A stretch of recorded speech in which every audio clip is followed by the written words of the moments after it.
Stambulda Türkmenistan'ın konsulluğunun golayında nägilelik bildirmek üçin ýürüýüşini geçirmäge synançan iki türkmen raýaty tutsak edildi.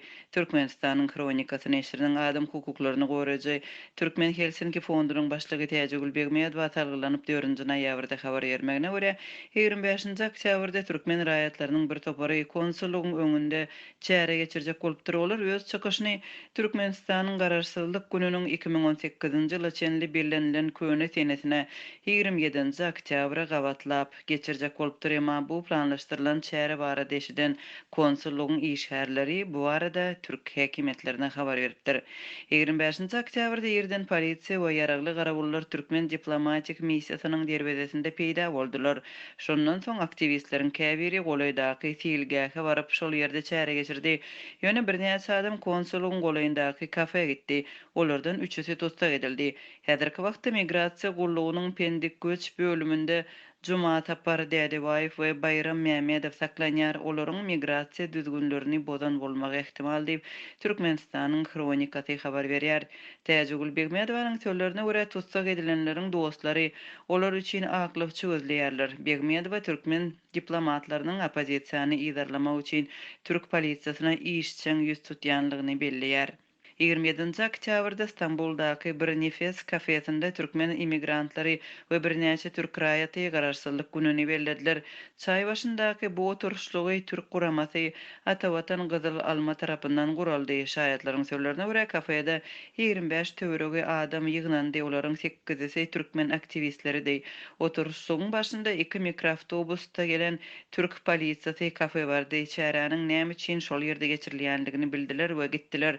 Guramaçylardan ýa-da ýygnananlardan resmi namalaryň görkezilmegini hem talap etmediler.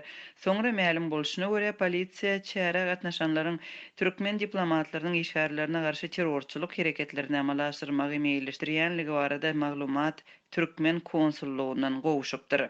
Türkiýede Birleşen Ştatlarda we Demirgazyk Kiprde ýaşaýan türkmen raýatlary prezident Berdimuhammedowyň rejimine garşy öz nägileligini bildirmek üçin çykyş geçirmegini dowam etdirýärler. Türkmen hökümetiniň iýmit ýetmezçiligi, nakt pul defitsiti, işsizlik, tebigy betbahtçylyklar we Türkmenistanyň ýolbaşçylarynyň ikrar etmeýän koronawirusyň ýaýramak howpy bilen ýüzbe-ýüz bolýan ilatyň çekýän kynçylyklaryny äsgermezligi we problemalary çözmekdäki netijesizligi ilatyň nägileligini barhartdyrýar.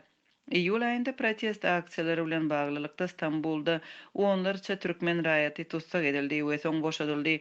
Bu ýerde Stambuldaky türkmen konsullugynyň öňünde türkmen hökümetiniň koronawirus pandemiýasy babatynda ýagdaýa laýyk bolmadyk hereketlerini tanqidlamak we prezident Gurbanguly Berdimuhammedowyň işinden aýrylmagyny talap etmek üçin planlaşdyrylan ýürüýüşden bir näçe sagat öň bolup geçdi.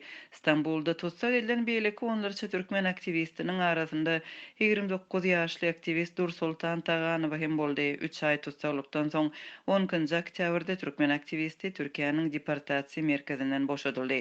Azatlyk radiosynyň habarçylarynyň beren maglumatlaryna görä türkmen häkimetleri Taganowa töhmet atmak üçin ýurdun içinde kampaniýa gurnady, maşgalatyna batyş edildi we aktivistiň opozisiýa hereketlerini açaçan ýazgarmagyna mejbur etdi.